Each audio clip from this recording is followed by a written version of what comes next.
Okay, this is that moment of truth where I adjust my chair and wait for everything to go live. Oh, wait, I forgot to do one quick thing. Ah, crap. I'm going to have to do it with you guys. I'm sorry. I forgot an important step. I just spaced it. I'm going to have to do it right now. Bear with me while I get that done, and I apologize. Hopefully, I don't fuck it up. I did not fuck it up. Yeah. All right. Okay. Let's just wait a little bit to make sure everything's locked and loaded. YouTube is awake. What's up, YouTube? Rockfin is awake. What's up, Rockfin? Did I speak too soon? Rockfin, where you at? Rockfin, where you at, Rockfin? There's Rockfin. We did it. Okay. We're live. What's up, everybody? Good afternoon, good evening, good morning if you're in a morning time. Well, actually, I guess it's kind of afternoon everywhere now, huh? This is that monthly segment that's a little later than usual. I always forget about it. But anyway, welcome to Get Your News On with Ron as I bump the microphone. Sorry. Welcome to Get Your News On with Ron. This is MMT time. And to everyone listening to the podcast later, hope you're having a wonderful day. By the way, please do leave us a 5-star review, would you, podcast listeners? Welcome to MMT Time. This is that segment of the month where we talk about what's going on in the world as it relates to MMT. MMT, of course, stands for Modern Monetary Theory, and it is the economic truth that the United States pretty much creates its own currency. So we can use that economic truth to do things that actually help people and to fund programs that actually help people instead of just giving Wall Street whatever they want whenever they want it, because we create our own currency. And creating currency alone doesn't cause massive inflation, doesn't do any of that. There's all kinds of other factors going around there. Today's topic is inflation. And I'll say this real quick before I bring in my guest. If you're totally not familiar with MMT, like you're not familiar with anything about it, you've heard it, but maybe you don't know much about it, you'll probably still be able to follow along with today's episode given the topic. But I do recommend that you go back and check out some of our earlier episodes or check out my guest podcast, the Activist MMT podcast, to kind of familiarize with yourself with what MMT is all about. Today's episode is specifically about inflation, so it's not necessarily an introductory MMT thing, but you will be able to follow along. But I do recommend, checking out some other MMT resources if you're looking for the answers to the question, what is all this about? But without further ado, let me bring in my MMT dealer. This is the guy who helps me through every MMT segment every month. He hosts his own podcast, the Activist MMT Podcast. Please welcome back, not the bad one, the good one, Mr. Jeff Epstein. Jeff, what's going on, buddy? Hello. How you doing, Ron? Good to see you again. Good to see you, man. Thanks for being here. So today is inflation. We're talking about inflation, and a lot's going on with inflation. And you have an article that you wanted to share. I did not like this article for a couple reasons. I get why it's valuable. Like I get why like it's kind of valuable to go through, especially through the purposes of MMT. But I didn't particularly like the headline. I get that it's clickbaity, but anyway, let's go right to it. We'll start with the let me ask you, is that fan, the sound doesn't bother you? You don't hear that? I can't really hear it, no. Good. Okay. Plus, it's summertime in Eastern Pennsylvania. I don't want you to have to feel like you're in a sauna for the purposes of this show. But thank you for asking. But I can't hear it, so I think it's mild. So awesome. Good. All right, so let's go to it. This is from Forbes, and it says 4 reasons to stop panicking over inflation. Actually, let me, before you get into it, let me say that I think very highly of John Harvey, who wrote this article. I have a feeling that he had nothing to do with the title. I'm not sure, but I had a feeling that that's true. Well, that's fine. And also, the other thing to point out here is that this article is from 2021. So while the themes in it are true and valid and still applicable to, what's going on today, it's not like he wrote this from the perspective of what's happening right now. Right. So, like that's another thing to keep in mind.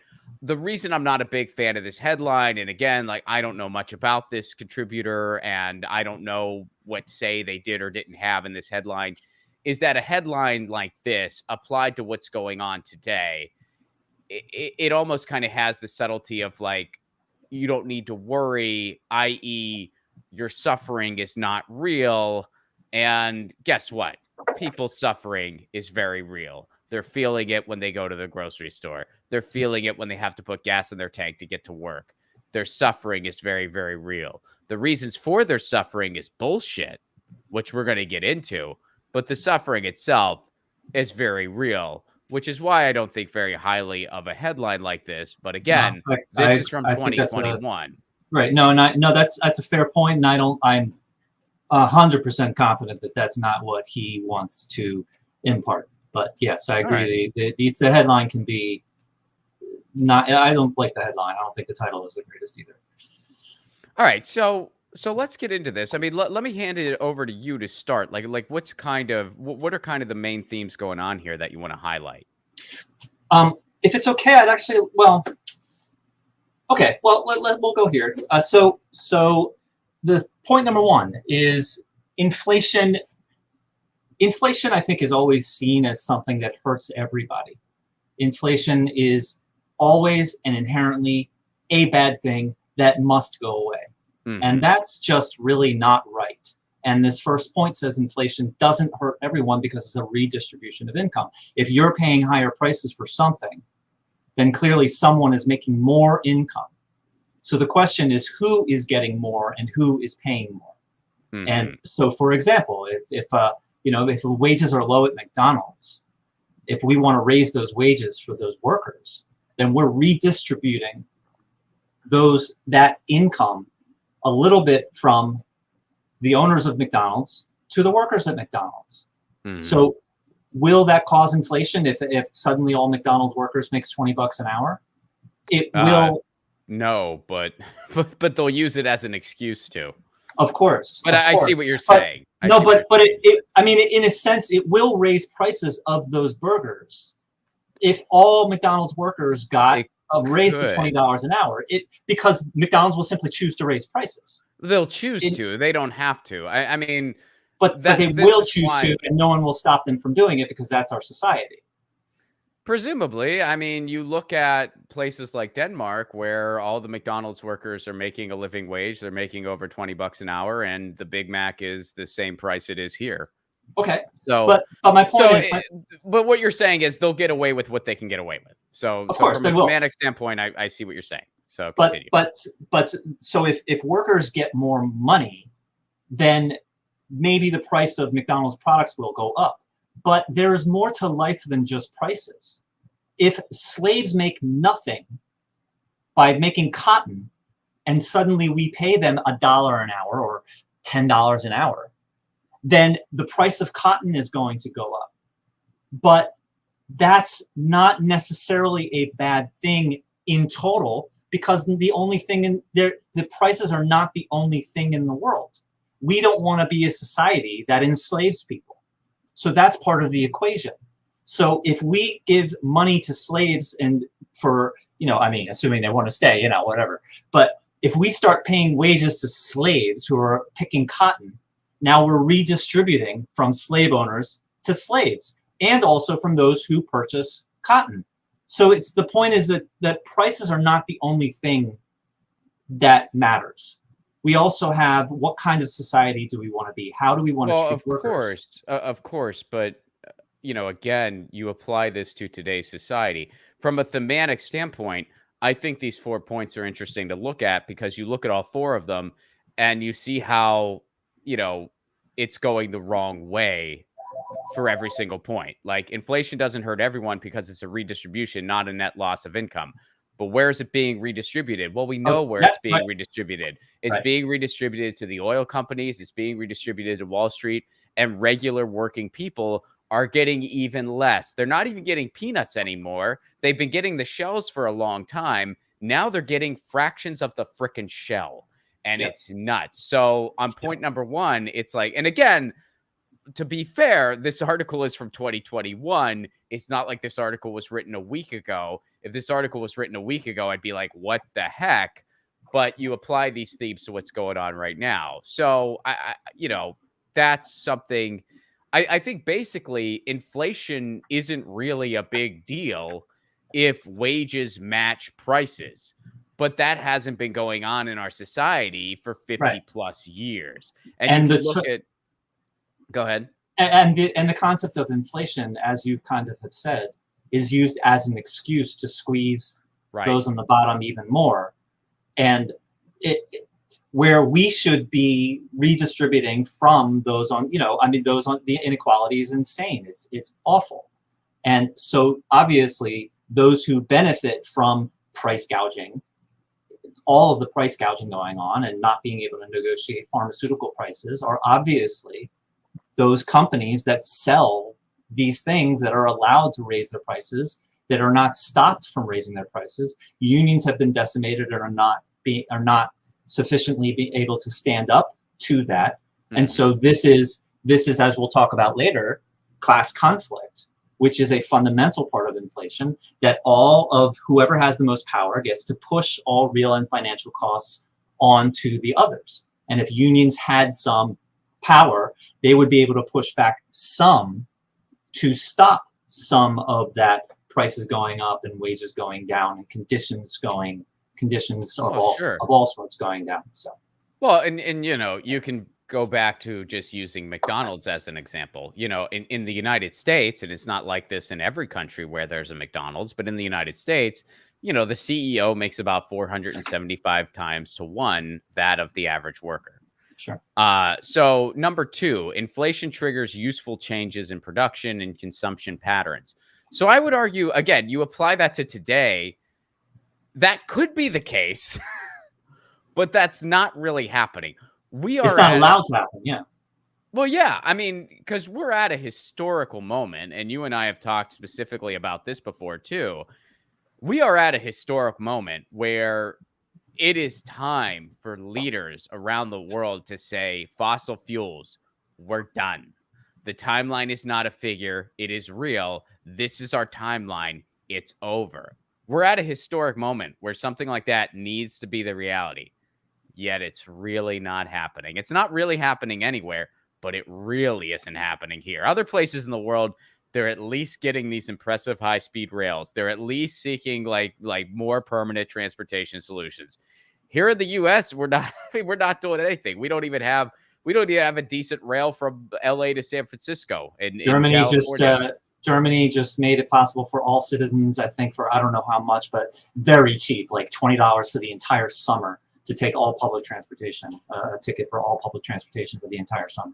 Yeah, dude, and they're building these like more extensive rails between like all these major European cities. I mean, yeah, like the stuff they're doing in China is freaking remarkable. And then you look at how we had railway goals at the same time China did, go back to like 2008. You look at how far they've gotten and all the nothing we've done. And it's almost, I mean, you got to laugh at it. So, it's aggressively nothing. Yeah. It is an aggressive form of nothing because it's nothing with a fucking attitude. Yeah. That's the United States. Yeah. There's some an attitude. There's some electric Hummer now that Biden took a ride in and made the sales of this Hummer go up. It's like it's a 9,000-pound car. Really? But it's electric. And it uses more. All over the whole scale of its lifetime, uses more fossil fuels than a gas. Because car, it's so big. Because you use improvements and efficiencies to go even bigger, rather than to just improve, what you currently have. Improve yeah. Wow. So when you get a helmet in football, you hit even harder. So instead of just playing, there's a term for that, but anyway, inflation triggers useful changes. It can, but we don't allow that to happen. Yeah. We don't allow that to happen. So, for example, if demand goes up, that means there's demand and there's supply. We choose to purchase things, and there's the things that we choose to purchase. So demand and supply. If demand goes up, that doesn't necessarily mean that supply couldn't go up. Right. So if demand goes up, it's a signal to companies to either increase their production, to increase their efficiency, to produce some other kinds of products. What he's saying is demand is a signal to show that something else may be some other kind of behavior or product or increase in productivity may be warranted. And an example isn't during the OPEC oil crisis. Suddenly ceiling fans became a lot more popular because we realized that, oh, I can't use so much oil. Putting a ceiling fan up allows me to not use so much oil. That was a signal to companies, local companies, to do something different. But we shut down those signals before they even have a chance to say what they need to say. And I think it's partially because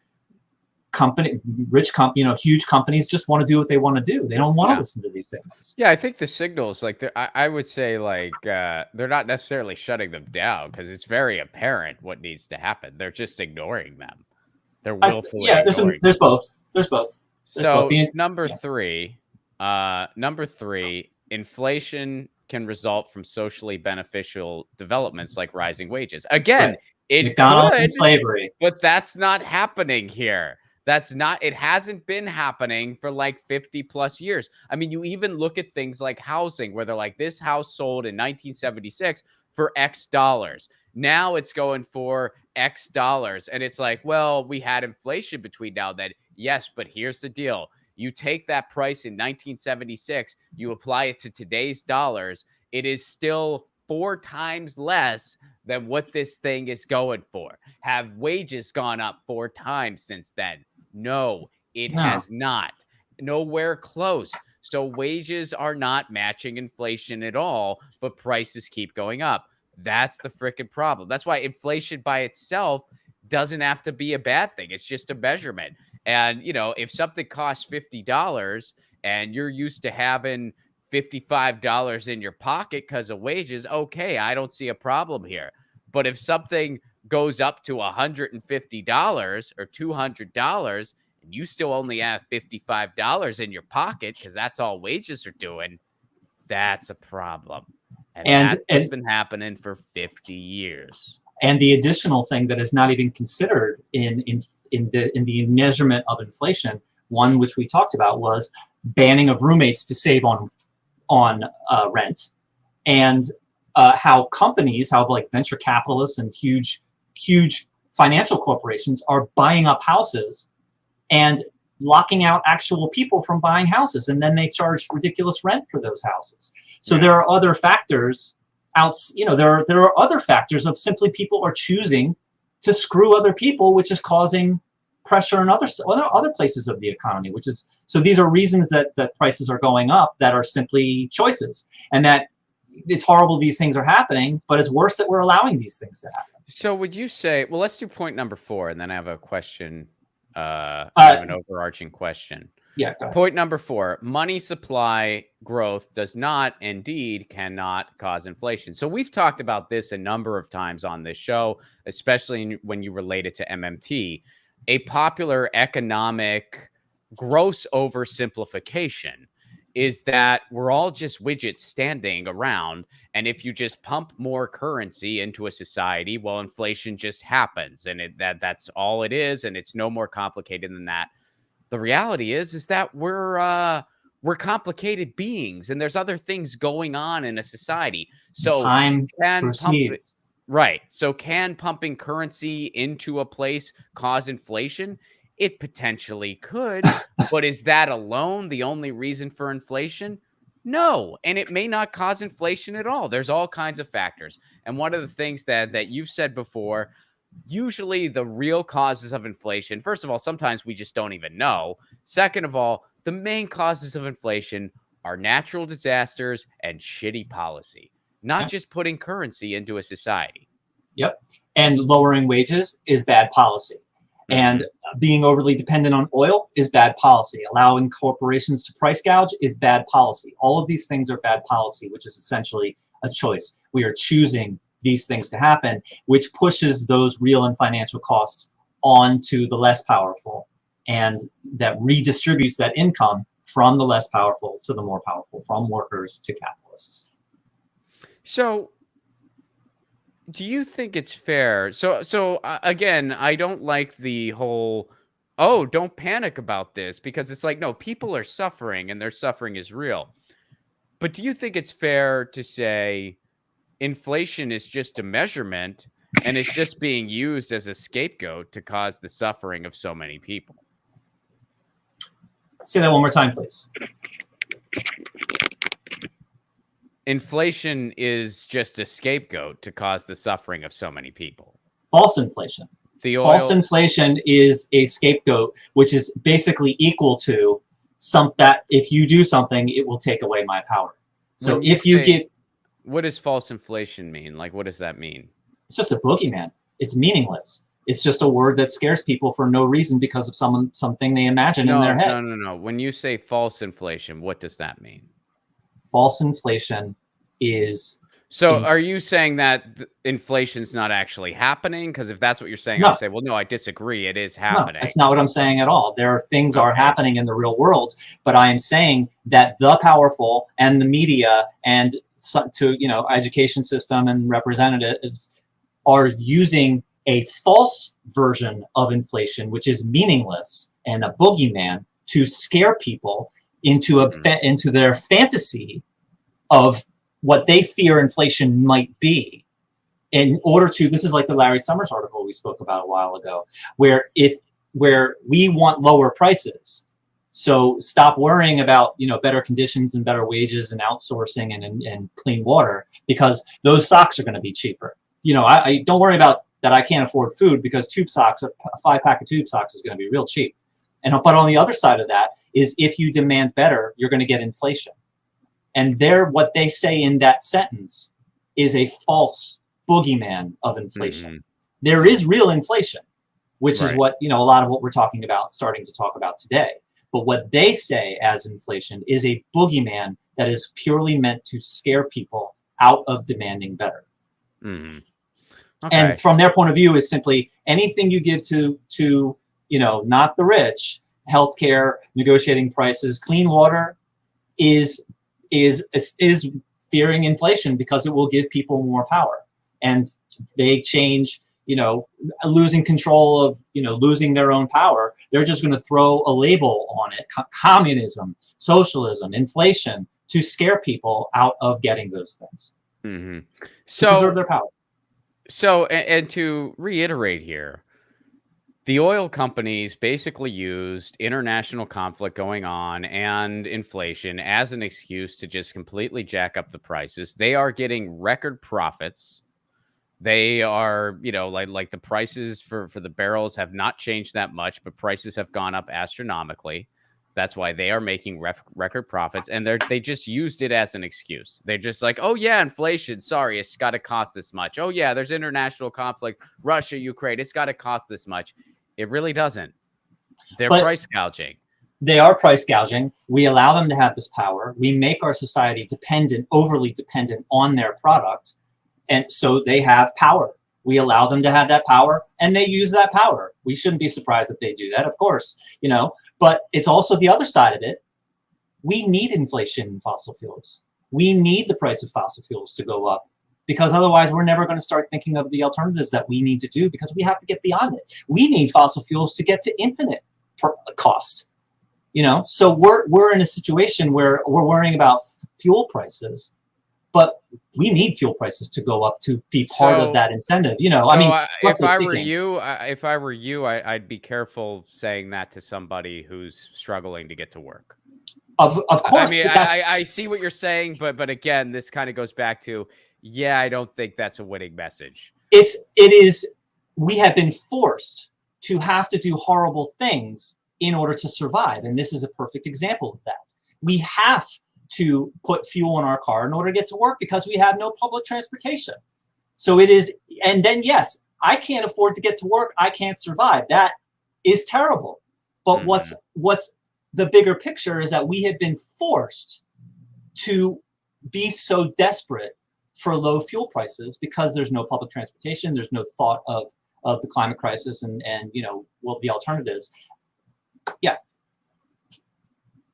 Yeah, I see what you're saying. I do not share your rooting for fossil fuel costs to go to infinity. I'd rather we avoid that. I wouldn't call it rooting. Do you?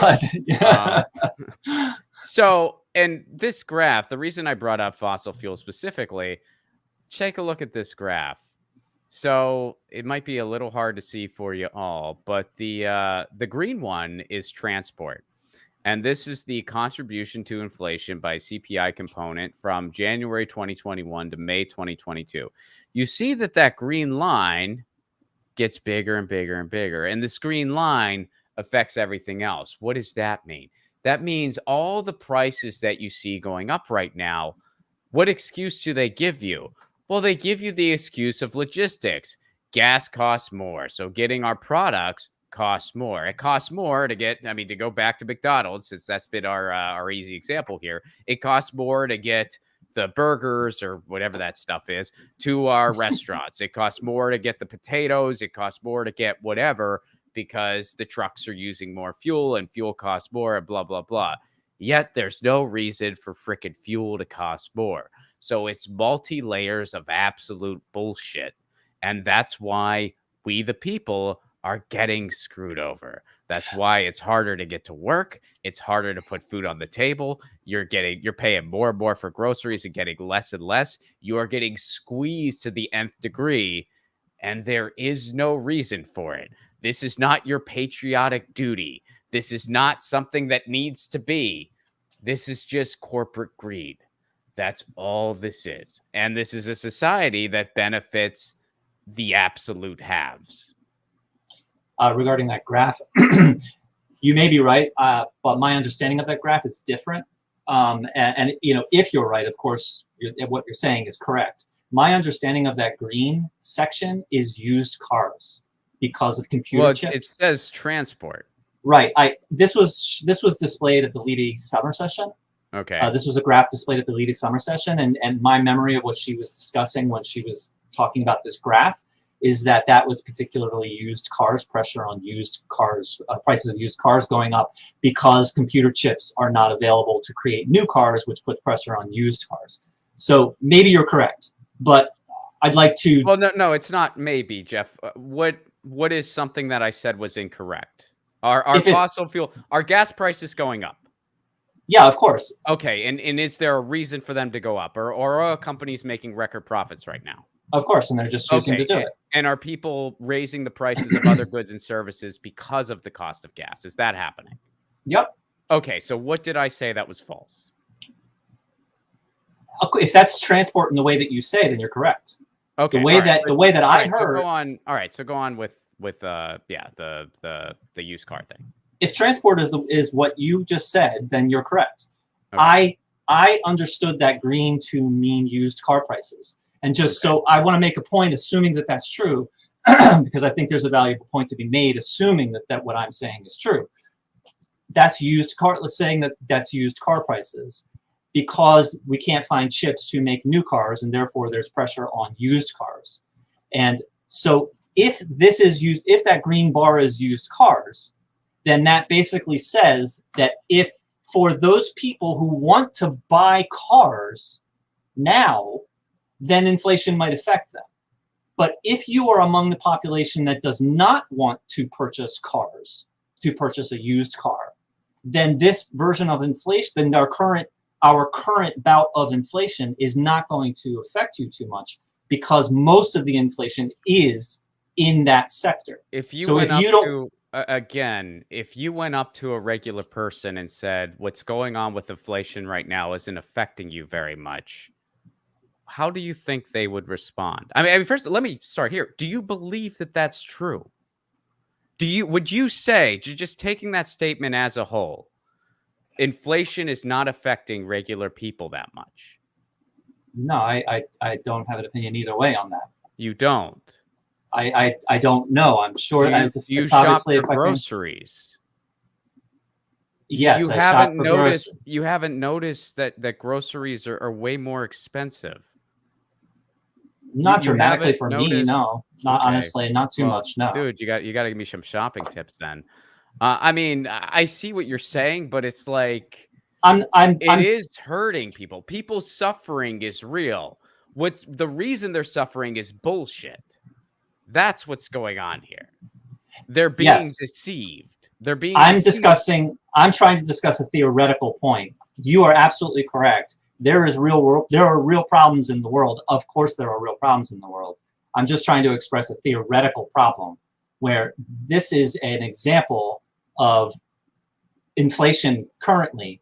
And if a certain segment of inflation is dominating, but you have no, if you have no desire currently to deal with that sector of the economy, to purchase a used car, for example, then inflation in this particular case is going to affect you a lot less. But they take this inflation, regardless of what it is comprised of, in order to exaggerate the situation. Mm-hmm. So even for those it doesn't affect, they say that it does affect them. I'm not saying that you're wrong in any sense. I agree with you that obviously we have real big problems. I'm trying to use this graph to get a theoretical point across, which is that if you have to look at the composition of inflation, and if you are not affected by like the bar that is the biggest part of it, then you are going to be less affected by that particular thing. That's all I'm trying to say. No. I see what you're saying. Okay. That's interesting, man. I mean, it's almost like they'll twist whatever data they can to kind of just scare you even more. And I don't even think it's like they're not even trying. I think the best way I can put it is they're trying to scare you into complicity. Like they're trying to get you to be like, yeah, I guess this is just the way it is, and it has to be this way because of all these other things. Meanwhile, it's like, no, they're screwing you. There's no reason for any of this to be the way it is, at least nowhere near to this degree. And they're just screwing you over because they can. And nobody's calling it out. No one's calling out what the airlines are getting away with when it comes to people. No one's calling out what these fossil fuel companies are getting away with, which again is the root of all of it. They are the root of all this, and they are making record profits hand over fist and just using inflation as an excuse. Right. And God, is it infuriating. But so this graph is inflation, right? This graph shows that prices are going up in certain sectors of the economy. If you need to purchase the things that are dominant in the current measurement of inflation, then of course it's going to affect you. But again, prices are not the only thing in our economy. We are being screwed left and right, prices and not prices. Poisoned water in Flint, Michigan, and how many years after? The governor no longer has to face any consequences from that. The Supreme Court of Michigan just wiped the slate clean for the governor and all of his people that caused the Flint water crisis. So how did you feel when you heard about that? It's just another example of the screw being turned. What it's the horrible people are in charge, and that's just the creative thing that they do. It's just another creative example of what they do. Well, no, I mean, the reason I ask is because I was so, I don't know if there's a word for it, but it's like you're furious, but then you're also not surprised at all. No, I feel like there's probably a word for that, because I wasn't surprised that they got off, but I was so pissed off that like they're just gonna face no consequence. There's just no justice. I mean, it's just Flint. Yeah, there's just no justice. Of course, there's no justice. Still don't have clean water. And by the way, it's not just Flint. By the way, there's other places in the U.S. too.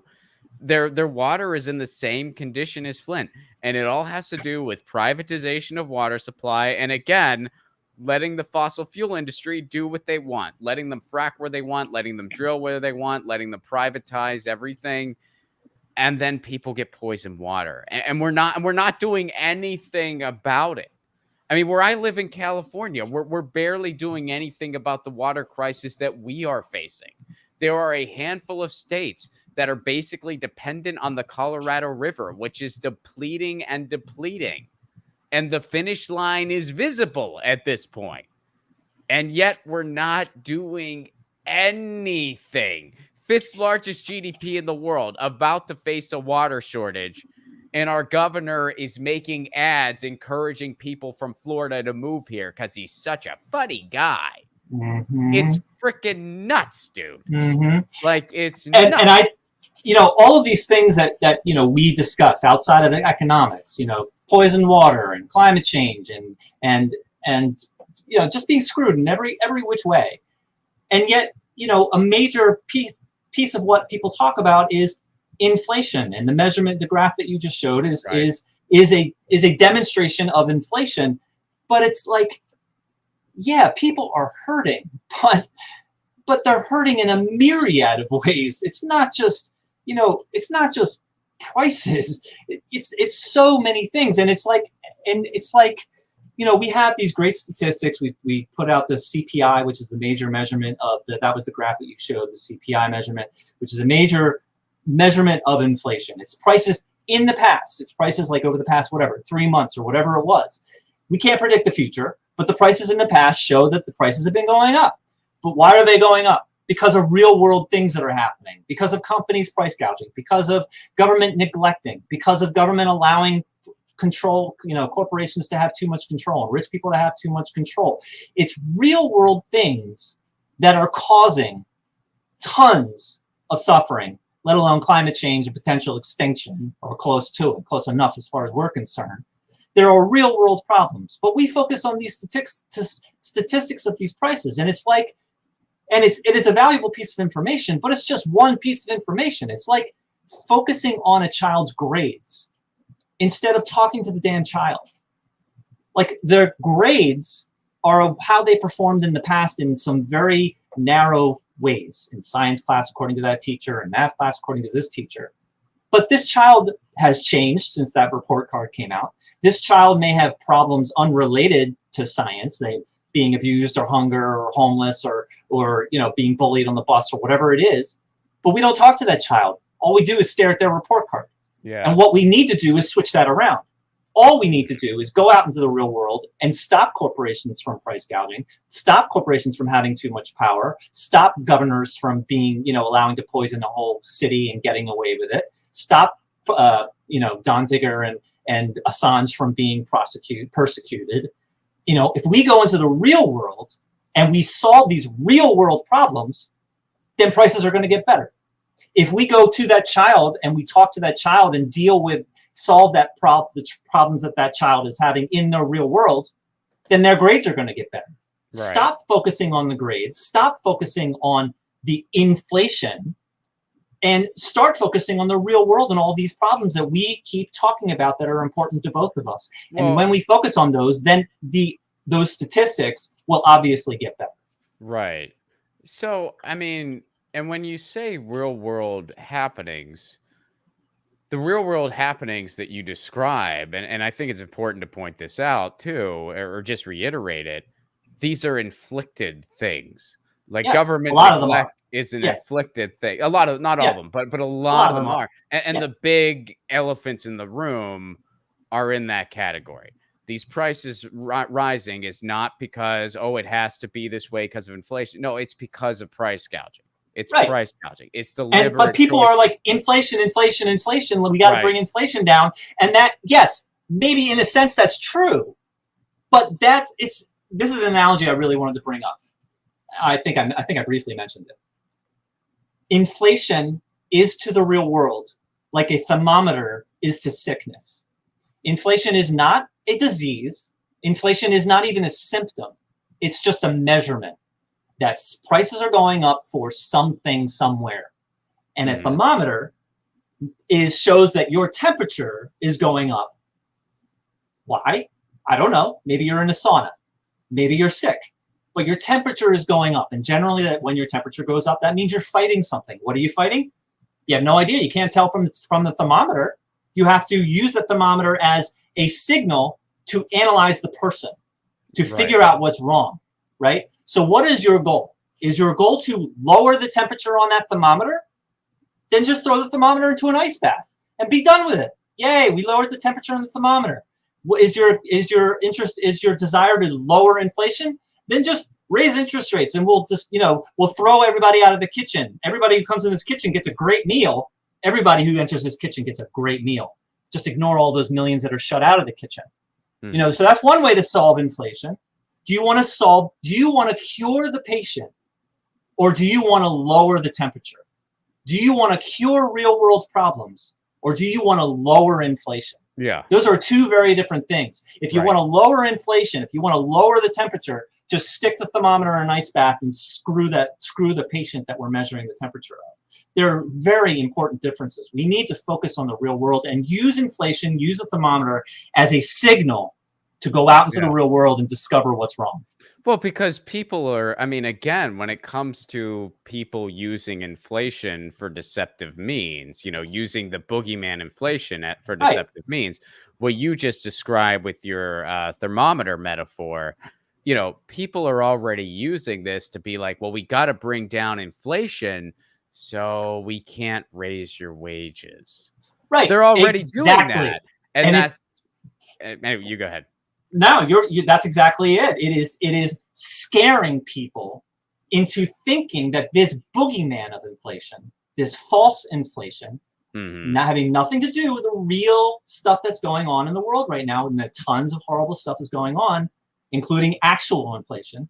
But but the media and Larry Summers and all those economists that we spoke about a few months ago are using false inflation as leverage to scare those who fantasize that inflation is like a horror movie. And we must eliminate it at all costs, even if that ends up hurting me and my community. So we must lower inflation. We must get those prices down. One way to do that is to put tons of people out of work so they don't have they have no wages, so they can't buy anything. So that'll make prices go down a little bit. But at what cost? At what cost? It's like killing a mosquito with a nuclear bomb. Yeah, we'll get the mosquito, but is that really worth it? Well, isn't that interesting how that's kind of the American way, where it's like they take these ridiculous things and put them on this pedestal, and then this is supposed to be some measurement. I mean, we're talking inflation today, which obviously ties into MMT. This is kind of a little bit of a different topic, but I think in the theme of messaging, it's sort of in the same vein. Everybody talks about GDP all the time. GDP, GDP, GDP, GDP. And I remember I saw this thing online not too long ago where they were talking about just different places to live and stuff like that. And somebody was like, well, you look at the United States and just the reality is our GDP. I mean, even in our poorest states, our GDP is just higher. And somebody asked the blatantly obvious question that, to people like you and I who pay attention to this stuff and you study this stuff very intensely, like we're kind of already, like this light bulb has been flicked on for us. But the light bulb is flicking on for other people in different ways. And I feel like a thread like this probably flicked on the light bulb for at least one person in the world where they just said, what does the GDP have to do with one's quality of life? And did you ever think about that? And I know to me and you, this is preaching to the choir, Jeff, but to other general people. And I'm not saying that, like you and I are smarter than everybody else. I'm not saying that at all. I'm just saying this is conditioning. This is the conditioning. GDP, GDP, GDP, inflation. And eventually something goes on where people are like, well, wait a second. What the fuck does that have to do with anything? And when you just take a second to ask yourself that question, and for anyone out there watching, if you've never thought about that, I hope you're thinking about it now and ponder this question. Don't take my word for it. Don't take Jeff's word for it. Ponder it on your own. What the hell does GDP have to do with the quality of life? What the hell does inflation have to do with you not getting paid a living wage? GDP is a valuable measurement of how much stuff happens. So you get into a car accident, your car is replaced, you're in the hospital, you get tons of medical procedures. GDP went up. You get a wheelchair for the rest of your life. GDP went up. A mother takes care of a child for 30 years, doesn't make a dime. GDP isn't affected at all. Right. So crap raises GDP and valuable stuff doesn't have any effect on GDP. Yes. GDP, I'm only starting to learn this, but GDP is a measurement of how much stuff we did, ignoring some valuable stuff, ignoring a ton of really valuable stuff. But but quality of life. Setting aside like raising children and, GDP is how much did we do? Who cares how much we did? Yeah. Because if you destroy a building, if a building gets destroyed, you build a new building, GDP went up. Screwed all the people, and all the people had to go to the hospital and whatever. GDP is a measurement of how much. How much can be a ton of horrible stuff. So they have changed GDP, which is a valuable measurement for some certain stuff. But what they have done is they have twisted it to make it as if it's the most important measurement of all, as if we must raise our GDP because that has been defined to that things that the rich do, building companies and even price gouging. I mean, even price gouging makes GDP go up. I think that's true. If a product is worth more than more, GDP is. I believe that's related. I think you're right, but yeah, I'm not positive on that. I believe that that's close. At least I'm in the ballpark. Basically, it's another tool that we have defined of what goes into GDP, what is not included in GDP, and lo and behold, it happens to be the things that help the rich, that increase GDP. And they have changed that to be the primary measurement in a sense to kind of scare people that if we don't raise GDP, then things are wrong. Something must be wrong because we're not raising GDP. And actually, this reminds me of what to expect when you're expecting. My favorite question in the whole book, that 700 ridiculous page book of what to expect when you're expecting. Is that long? That book's 700 pages? No shit, it is thick. Oh, yeah. Really? My favorite question in the whole book. Did you read the whole thing? I read a significant portion, let's say that. All right. My favorite question in what to expect when you're expecting. Nothing is wrong. Could something be wrong? Oh, Jesus. Why would you say that to pregnant people? Right. That's nothing terrible. You're going to just worry about everything. That's the whole point. My fart was longer than usual. Shit, we got to call a doctor. I don't know. So with GDP, going back to GDP, it is an important measurement for something, but we have made it the primary measurement of everything. And I'm hopefully going to be starting a master's program at Stephen Hale's new university in September. I'm applying in a couple weeks, and he is working with an ecological economist named Phil Lawn. Oh yeah, you met him. I'm pretty sure you met him. Yeah, in Australia. He looks like Paul McCartney. So he's created something to replace GDP, not to get rid of GDP, but to get rid of GDP as the central measurement of a society's well-being. GDP is an important measurement. It is a terrible thing to use as the central measurement of a society's well-being. Mm-hmm. And he has created the genuine progress indicator, which weighs certain things negatively and positively. So, for example, in creating a new coal plant, that's going to be measured negatively. It's measured positively in GDP because it's something, but it's measured negatively in genuine progress indicator. Because it's horrible for society. It's horrible for society, even though we did something, but it's horrible something. Yeah. So we want to redefine what well-being of a society means, and maybe even include parenting of children and so on. Yeah. And so therefore we can change the measurement of genuine progress indicator. I'll say his name again, Phil Lawn, so that we can use that to measure a society's well-being, but it's not exclusively beneficial to the rich. So it's going to be a battle of which definition that we want to use to measure society's well-being. So I'm just learning that stuff. Well, it's just an interesting thing. And when you kind of learn about the deception, I mean, it would be like, and again, since you brought up that What to Expect, What Expecting book, which, I don't have any kids, so I've never read it, but like, it would be like, let's say you made, your job was making tape measures or something like that. Like that was your gig, and you were great at it. You just made the best tape measures. You sent me one because I just moved into a new place, and I'm just like, you know what? I know that Jeff is a great father because he makes a great tape measure. Well, wait, what does that have to do with his parenting skills? I think you're a good father because I know you and you're a good guy. Like that's an accurate measurement. Like Jeff's my friend. I like him. So I bet he is a great father. I've never seen him father. Like I've never met your kids or whatever, but hey, Andrew, come up here. You don't have to do that. Let him enjoy his summer. But my point is like, that's such a ridiculous, but that's what our media does. That's what these economists do, where they make these bogus, GDP must mean a great quality of life. Those things have You nothing must. to do with each other. You have to boil a child down to their report card, down to 5 letters. And what you just said is, I know Jeff is an awesome, incredible person because I know him and I talk with him, and that's my feeling. There's no Jeff grade.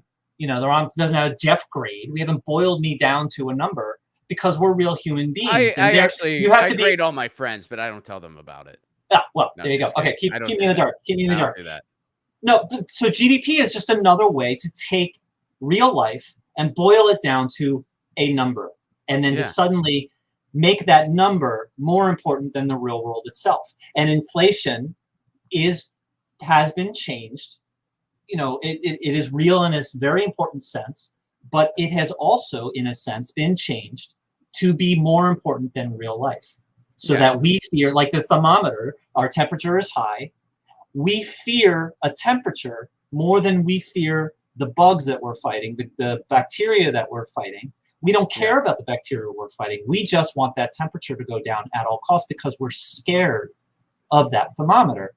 We need to use those things as a signal to go out into the real world. Yeah. But we use it as the only thing. We sit and we stare at it like binge watching television, and we use it as an excuse.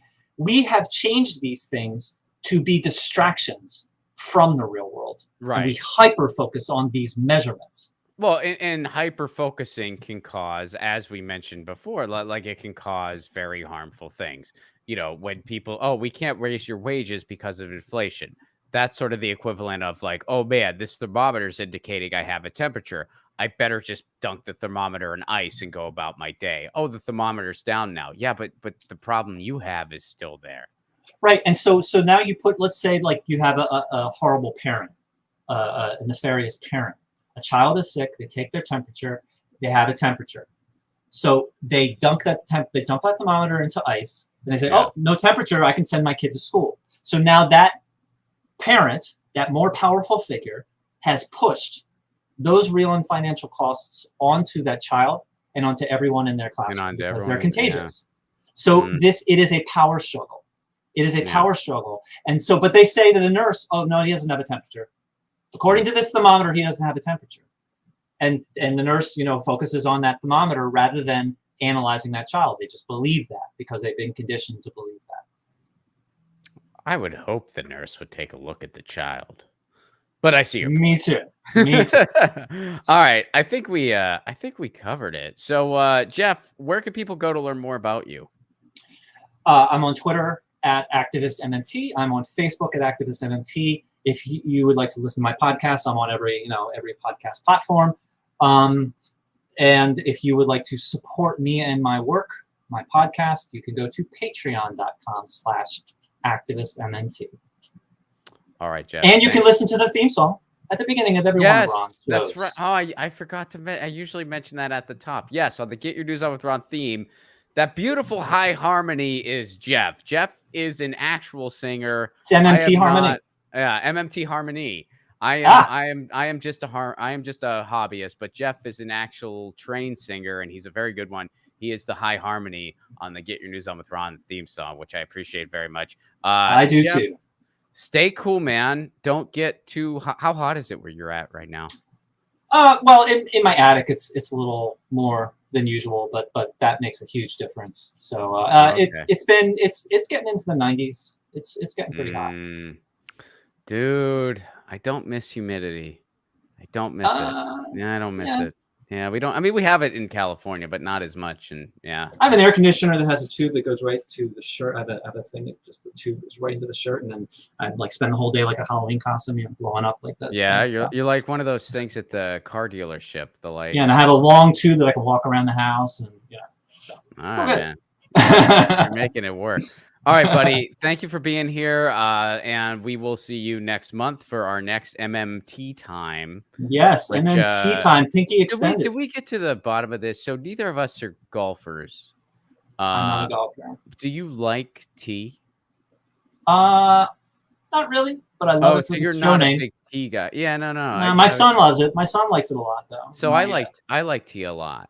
And you have a sponsor, I believe, or you did have a sponsor. No, I did for a little bit. Yeah, I was pushing my buddy's tea shop. He's not. Yeah, we're not as active with it anymore. But yeah, I was hoping to get like my own tea at one point. We were in talks of that, but they MMT, never got. economically accurate tea, pinky extended. Well, here's the deal, man. I'm a big caffeine guy, and the reason I don't straight up switch to tea is because like I need the jolt that coffee gives. Ah. And we were gonna try to develop a tea. Well, I was just, like gonna put my name on it. I mean, I wasn't like in the development room per se, but they were trying to come out with like a cup of tea that really was just like neck and neck with a cup of coffee. Um, What but I don't know. energy drink Yeah. tea? Yeah. Oh, Yeah, there- kind of, but like, yeah, not that junk though. That stuff's that shit's bad for you. But I gotta say, the pinky extended, and MMT time. I love the name, and I keep saying pinky extended. My kids used to watch SpongeBob a lot, and it's dumb, but there's one episode that cracks me up. Oh my gosh, it's so funny, and it's from, I think, the very first episode when he meets the squirrel and he goes into her airtight air dome, whatever you call it, underneath the water. She lives underwater, but it's an air dome because she's a squirrel. She's not a water animal. mhm. And he goes in there, and SpongeBob goes in there, and he like wants to be courteous, and he gives her flowers, and he sits at her table, and all of a sudden he starts realizing, I am not comfortable. Something's wrong, because there's no water. And so Patrick, his starfish friend, and he's like, finally, like, he realizes he really needs to drink some water, and she's like, what would you need? Water would be nice, And so she puts out like a vase with water. He doesn't want to touch it because he wants to be polite, but he's starting to realize he's suffocating. And so he finally just drinks it. And Patrick's just out there the whole time, like, pinky, extend your pinky, deny that you actually have biological needs to breathe. So I didn't describe it great, but that episode just is so funny. The very first episode of SpongeBob, pinky extend. I gotta check. Well, I've never watched that show, so It's I'll stupid. start with But the the pilot. first one, there's three, like each 10 minutes, three Well, I in the mean, first hey, one. man, it's not for you, right? I mean, it's for it's a kid's show. Yeah. So yeah, it's one segment where he meets the squirrel one, and I'm pretty sure it's the very first episode of the first season. It is so funny. So All right, I gotta check it. I mean, it's one of those things like whenever it's a legendary show that just has. I mean, and that show is just so ingrained in pop culture and everything else. I always do try to check out the public. I always try to check out the pilot episode because yeah, I just want to see what's going on. I just want to see like, well, what's going on? Like what is like what is being purchased? What is yeah, the idea of it is, I think the idea of it is much better than the actual show. Like it Oh, has some really? really funny ideas and some of the catch lines, and Because the way he's a sponge, right? Like he's a sponge who lives in a He's- pineapple, which that sounds awesome. yeah, next to a starfish who lives crushed under a rock. It's just a rock, and when he just That's where he lives. and he's flat, and then he starts walking, and the rock goes. It's Wasn't completely. That's kind of what starfish do, though, right? Is I that? I think that's kind of what they do. I guess so. This is an MMT segment, not marine biology. I'm not very well versed in that. I don't think. Jeff Yeah, is I don't either. know. I don't know when pineapples and sponges and all that stuff happened. It didn't happen, but All right, Jeff. Thanks so much for being here. See you next month. Be well, buddy. Everybody follow Jeff. You know him. He's here every month. And yeah, thanks for breaking down some MMT centric stuff with me, as always. I'll see you next time. Bye. All right, peace, Jeff. All right, that was Jeff Epstein. Follow him at Activist MMT. We do an MMT segment once a month where we talk about an issue going on in the world as it relates to MMT. And of course, this month was inflation, which is a pretty big one. And I think if we had to sum it up in one sentence, look, inflation is just a measurement. And right now, it's being used by the powerful to price gouge you. And inflation has not matched wages. And that's why we've had problems for about 50 freaking years. But anyway, Venetia, thank you so much for the super chat contribution. You are very awesome. I hope everything is well in the UK. And I can't wait to see you in the UK. I should be there next year. If all goes as planned, I'll be in the UK next year. And I can't wait to see you out there. Let me go over to the Rockfin. Roger, what's up, buddy? I hope all is well. I think you're in New York. Correct me if I'm wrong on that.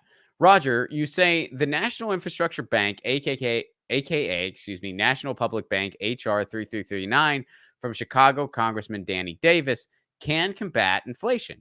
It can also build more affordable housing and, of course, infrastructure, more specifically, broadband infrastructure. You know, that's my jam. Find out how from Elfica Mercedes from the National Infrastructure Bank Coalition. Contact Kit and Sabs to get in contact with Angela Vullo, their media contact. Thank you for that, Roger. I will do that. Or feel free to email me any information about that. But I will definitely cover that bill on the show. I know you've brought it to my attention a few times, so I gotta take a deep dive into it, especially if broadband infrastructure is involved. But we've talked about public banking as a concept before and the importance of it, because with a public bank, all those banking fees and stuff like that, that goes back into a community instead of into the pockets of the bankers, basically. So public banks are really cool, and you could use something like a public bank to then finance something like public broadband or parks or education or infrastructure. Yeah. So thank you for that, Roger Meadows. I appreciate you keeping that on my radar, and I will cover it later this week. Folks, thank you so much for being here. Oh, and tour dates, I got them. Don't wait. Grab tickets now, roplaco.com. July 28th, Portland, Oregon. July 29th, Seattle, Washington. And July 30th, Vancouver, British Columbia, baby. That's myself and Graham Elwood. Those are my last dates for 2022. That's probably going to be my last touring in 2022. So come get tickets now. Again, July 28th, Portland, Oregon. July 29th, Seattle, Washington. July 30th, Vancouver, British Columbia, baby. We'll be back with a headline show later this week and another episode of Expatriate.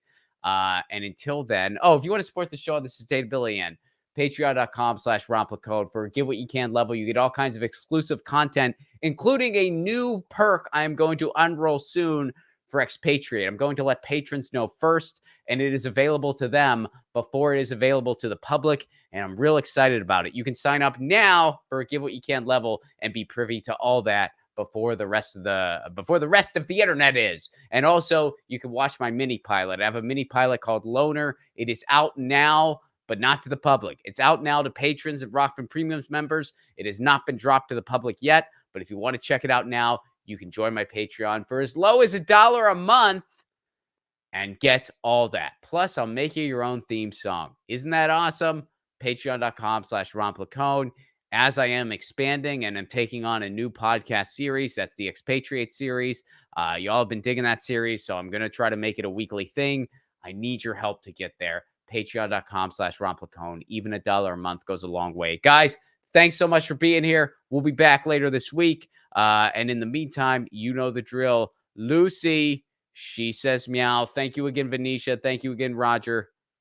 Lucy says meow. She's asleep on the bed over there. But she says meow. And I say peace, love, and a general strike. See you.